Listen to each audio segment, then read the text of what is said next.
దేవునికి స్తోత్రం. ప్రేమైనటువంటి వారు క్రిస్మస్ అను శుభ గడియలో ప్రవేశించున్నాం. అయితే ప్రతి ఏడాది మనకు శుభ సందేశం, శుభ గడియ దేవుడు మనకిచ్చిన వరం. దేవునికి మహిమ కలుగును కాక. మరైతే భారతదేశంలో క్రైస్తవులపై దాడులు జరుగుతూనే ఉన్నాయి. కారణం ఏమంటే యేసు ప్రభు రాకడ సన్నమైనప్పుడు క్రైస్తవులకు ఎలాంటి హింసలు జరుగుతాయని యేసు ప్రభు ముందే చెప్పారు. కాబట్టి అవి జరగాలి, అవి జరిగిపోవాలి.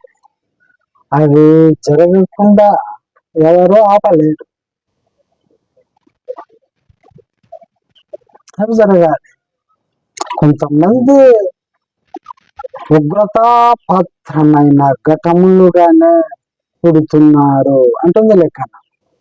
ఇలాగ క్రైస్తవులను హింసించిన వారిని ఆయన బహుఘోరంగా శిక్షించబోతారు. వారు పుట్టిందే అందుకే. దేవుడు లోకమును ఎంతో ప్రేమించెను కాగా తన అద్వితీయ కుమారునిగా పుట్టిన వాని విశ్వాసం ఇచ్చువాట నశింపక నిత్య జీవం అనుగ్రహించుచున్నాడు.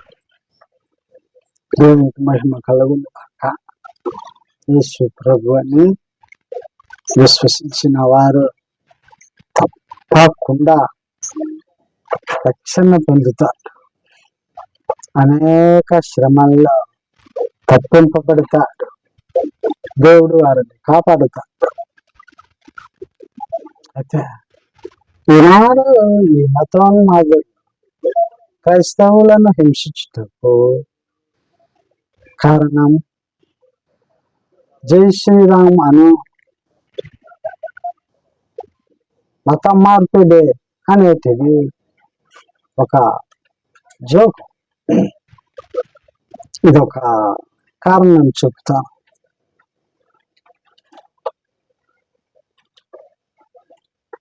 ప్రేమైన వారులారా, మనం యేసు ప్రభు జన్మదినం జరుపుకుంటాం. యేసు ప్రభు జన్మ విధానము ప్రకటింపబడుతూ ఉంటుంది. యేసు ప్రభు చనిపోయింది, ఆయన తిరిగి లేచిన పండుగలు కూడా జరుపుకుంటాం.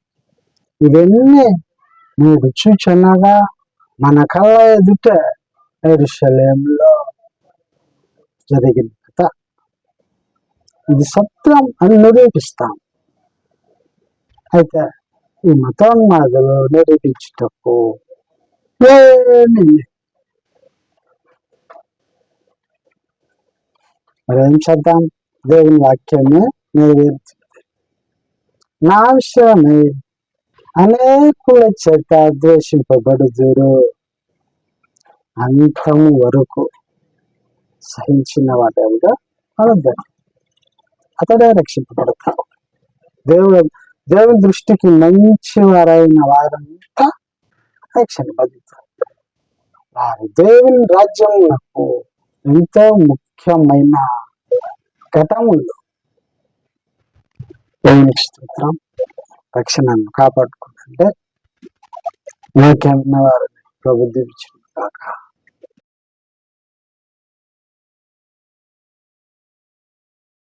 Make me